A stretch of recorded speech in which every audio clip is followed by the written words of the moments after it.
What is going on, Falafel League? We are through week 7. We are over the hump. We are on the downward slope all the way to the fantasy playoffs. There are a lot of people that are still in the playoff race.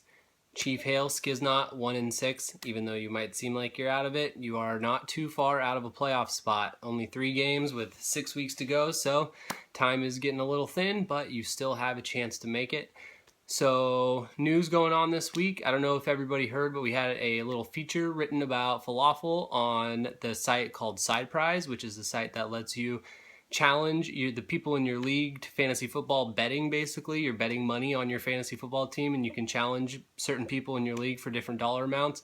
It's pretty sweet. I whooped Sal's ass this week. Won $10 off of that fool, so pretty stoked about that. I recommend everybody sign up for that. If you use the promo code Falafel, you get free $20, and then you can start betting everybody. I will accept any challenges this week from anybody except Tag. So, jumping right into the trophies this week. Higher than a kite, that bastard, Tag, 172.5 points. He got 26 plus points from Brady, Gurley, Woodhead, and Evans. Each player outscored 6 of P. Dolo's players, which combined to score only 22.7 points. Pretty ugly match right there.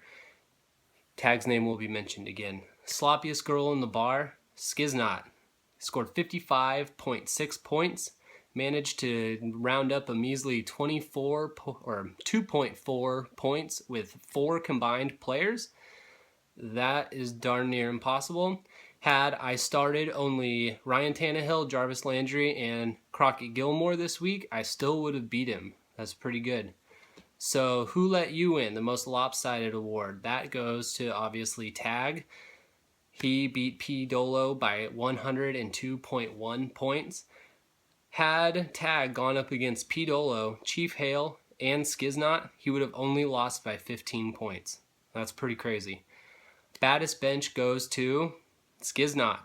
Would have beat P. Dolo, Chief Hale, and did in fact beat himself with that point total, but after crunching some numbers, had he made all the right choices and started all the most high-scoring players, he still would have lost to me. The I'm not even supposed to be here today award, the most unlikely winner. Not very many close matches this week, so that most unlikely winner goes to Zapped, the one that has dethroned Sal and knocked him from the ranks of the unbeaten. He is no longer unbeaten, and everybody is now back in the race.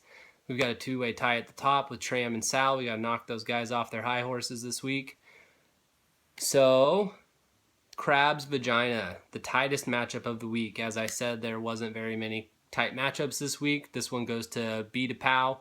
He beat Eagles Nation by 10.2 points.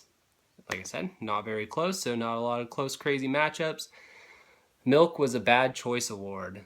This one goes to Eagles Nation because he had Nate Washington sitting on his bench that scored 29.2 points, which would have been much more than enough to beat B to Pow this week.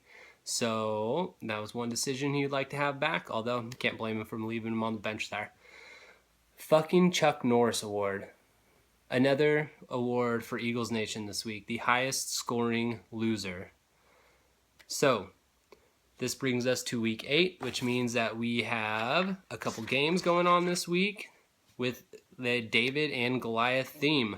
We have 6-1 Sal versus 1-6 Chief Hale, and then 6-1 Tram versus 1-6 Skiznot. Kind of a tale of two sides right there. 5-2 Wally Central versus 2-5 P. Dolo. Another little lopsided match in terms of the record, but 5-2 Tag versus 4-3 B to Pow, pretty good one. 4-3 L Train versus 4-3 Sid Skeet.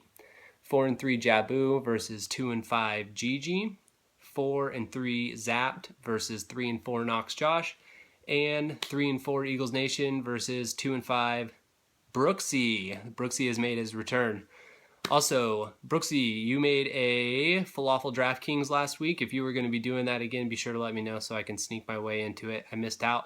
Everybody, keep up the participation. At this point, it kind of is what it is. The people that are showing up are showing up. The people that aren't. So, it is what it is. Everybody have a good week. I can't wait to beat you all, and I will see you next time.